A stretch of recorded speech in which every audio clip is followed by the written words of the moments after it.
سلامونه د چټک نیوز درنو لیدونکو د نن ورځې مهمو ورزشي خبرونو ته مو هرکلی د خوست کرکټ لوبغالي د حتوي دیوال قرارداد لاسلیک شو. د خوست کرکټ لوبغالي چې د شاوخوا 15,000 نندارچیانو د ناستې ظرفیت لري د حتوي دیوال یا چردولې د رغونې قرارداد نن د افغانستان کرکټ بورډ او جوهر ودانیز شرکت ترمنځ لاسلیک شو چې د جوړېدو چارې به د 3 میاشتو په موده کې بشپړې شي.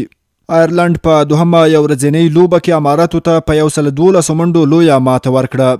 د آیرلند لپاره سیمسنګ په نننۍ سیالۍ کې د اماراتو پر وړاندې په 10 اورونو کې 10 منډې ورکړه او 15 لوبغاړي وسوځول.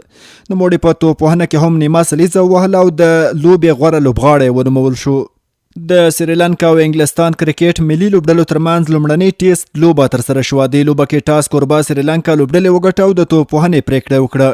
سریلانکا د انګلستاني بالرانو مقاومت ونه کړ او خپله ټوله لوبډله په 115 منډو کې له لاسه ورکړه. د انګلستان لپاره په توپ اچونه کې ډم بینز 15 او سټارټ براډ بیا 3 لوبغاړي وسوځول. د 115 منډو په جواب کې انګلستان کرکټ ملي لوبډلې د جیروډ د غبرګو سلیزو پر مټ 421 منډې ترلاسه کړې. په دوهمه پاڼې کې یو ځل بیا کوربه لوبډلې په ګالي نړیوال لوبغالي کې د انګلستاني چټک وروتو پاچونکو مخنیوي ونه شو کړی او خپله ټوله لوبډلې په دوهم اننګز کې په 359 منډو له لاسه ورکړه. سریلانکا کرکټ ملي لوبډلې انګلستان لوبډلې ته د 1 منډو هدف کېښود. انګلستان د 3 وکټو په نقصان یا د هدف پوره کړ او په لومړۍ سیالۍ کې کوربه لوبډلې ته ماته ورکړه. د لوبې غوره لوبغاړی انګلستاني لوبډلمشر جیروډ ونومول شو. او په نورو لنډو ورزشي خبرونو کې بیا اوري چې هندي رسنۍ وایي د هند لوبډله به راتلونکي آسیا کپ کې ګډون ونه کړي او پر ځای به په کور دننه له نړیوالو لوبډلو سره لوبې وکړي. محمد امیر پاکستانی رسنیو ته وایي غواړم واضح کړم چې د پاکستان لپاره یوازې هغه وخت بیا لوبې کوم چې اوسنۍ اداره نوي مهرباني وکړي د خپلو کیسو د خرڅلاو لپاره دروغ خبرونه مه خپروي.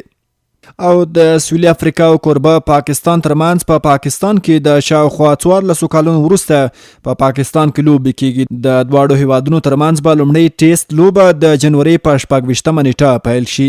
د نورو خبرونو او ویډیوګانو لپاره یوټیوب چینل سابسکرایب کړئ.